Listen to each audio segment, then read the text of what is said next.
एक नहीं है वो तो उनके पूर्वजों से पूछ लेंगे। हमारे यहाँ जो वंशावली लिखने वाले लोग उनसे पूछ लेंगे क्या है, और हिंदू नहीं है वो तो फिर उनके डीएनए की जांच करा लेंगे। ये राजस्थान के शिक्षा मंत्री मदन दिलावर है, जिनके इस बयान को लेकर मरुधरा की सियासत गरमाई हुई है। नमस्कार, आप देख रहे हैं वॉइस ऑफ कोटपुतली।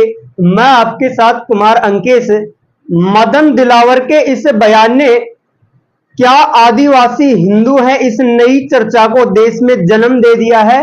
दरअसल राजस्थान के शिक्षा मंत्री मदन दिलावर ने एक सवाल का जवाब देते हुए मीडिया को कहा कि आदिवासियों का डीएनए जांच करवाने की आवश्यकता है, उनका डीएनए जांच कराओ। इसके बाद मरुधरा की सियासत गरमा गई। और क्या एक शिक्षा मंत्री को इस प्रकार का किसी समुदाय को टारगेट करते हुए बयान देना जायज है? उसके बाद बीएपी के एक सांसद राजकुमार रोध का पलटवार भी आता है।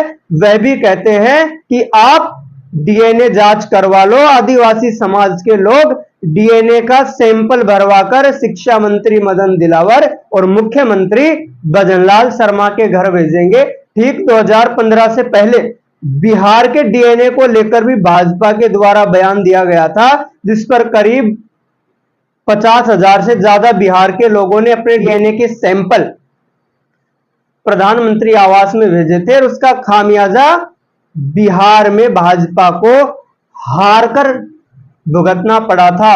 तो क्या अब राजस्थान में यह जो सियासत इस बयान के बाद गरमाई है, क्या आगामी उपचुनाव में जो विधानसभा सीटों पर होने वाले हैं वहां पर भाजपा को इस बयान का नुकसान झेलना पड़ेगा? सुनिए शिक्षा मंत्री मदन दिलावर और सांसद राजकुमार रोध का वार पलटवार। उन्हें समाज को तोड़ने की गतिविधियां प्रारंभ करे तो उनको किसी भी कीमत पर बर्दाश्त नहीं करेंगे।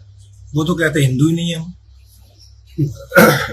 वो एक नहीं है वो तो उनके पूर्वजों से पूछ लेंगे। हमारे यहाँ एक वंशावली लिखने वाले लोग उनसे पूछ लेंगे तो क्या है, और हिंदू नहीं है वो तो फिर उनके डीएनए की जांच करा लेंगे बाप की औलाद है कि नहीं। जोहार साथियों, राजस्थान के शिक्षा मंत्री मदन दिलावर जी ने आदिवासी समुदाय पे एक लांछन लगाने वाली, आदिवासी समुदाय को अपमानित करने वाली जो भाषा का उपयोग किया गया है, उन्होंने स्पष्ट कहा है कि बीएपी पार्टी और आदिवासी जो नहीं मानते हैं उनका डीएनए टेस्ट कराएं, उनका बाप कौन है। इनको बताना चाहेंगे कि बाप की बौखलाहट से ही आप ये इस तरह के अनर्गलत बयान दे रहे हो।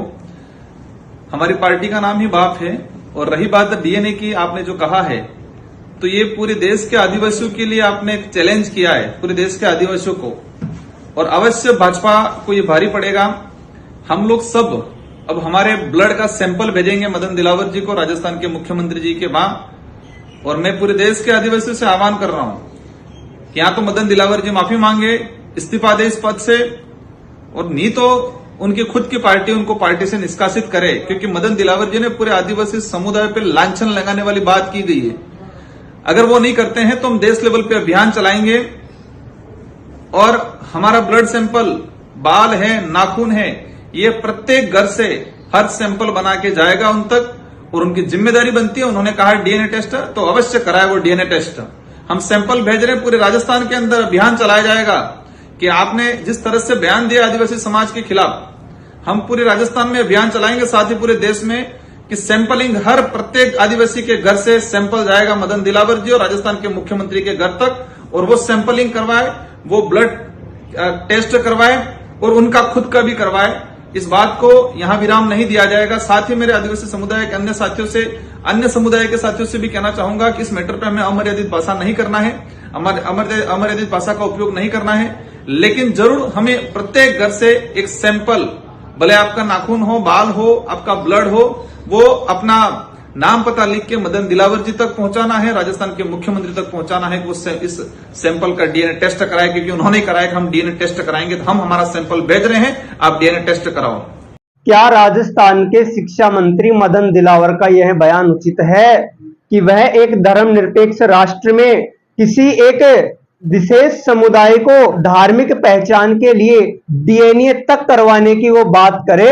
हालांकि अभी तक भाजपा और भजनलाल सरकार के अन्य मंत्रियों की तरफ से अपने मंत्री के बचाव में कोई बयान नहीं आया है। भजनलाल सरकार में शिक्षा मंत्री मदन दिलावर का जरूर अपनी तरफ से इस मामले में सफाई आई है, लेकिन उसके अलावा किसी भाजपाई ने मदन दिलावर के बचाव में अभी कोई प्रतिक्रिया नहीं दी है।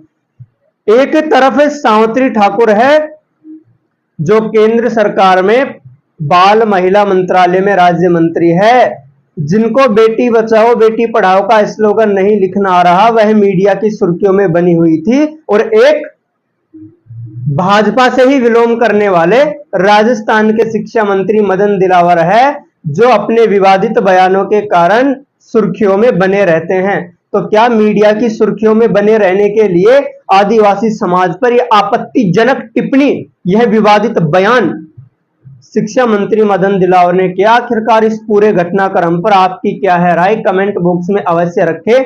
और अगर हमारे समाचार आपको पसंद आते हैं तो हमें यूट्यूब पर सब्सक्राइब करें, इसके साथ ही बेल आइकन को प्रेस करें और फेसबुक व इंस्टाग्राम पर फॉलो अवश्य करें। धन्यवाद। श्री बालाजी फिनसर्व, जहां मिलती है आपको वाहन बीमा, स्वास्थ्य बीमा, म्यूचुअल फंड, जीवन बीमा, फाइनेंस, साधारण बीमे की सभी सुविधाएं। कार्यालय बानसूर महाविद्यालय के पास, बाईपास रोड बानसूर। मुख्य कार्यालय लालकोठी कोटपुतली। अधिक जानकारी के लिए संपर्क करें 8302367656।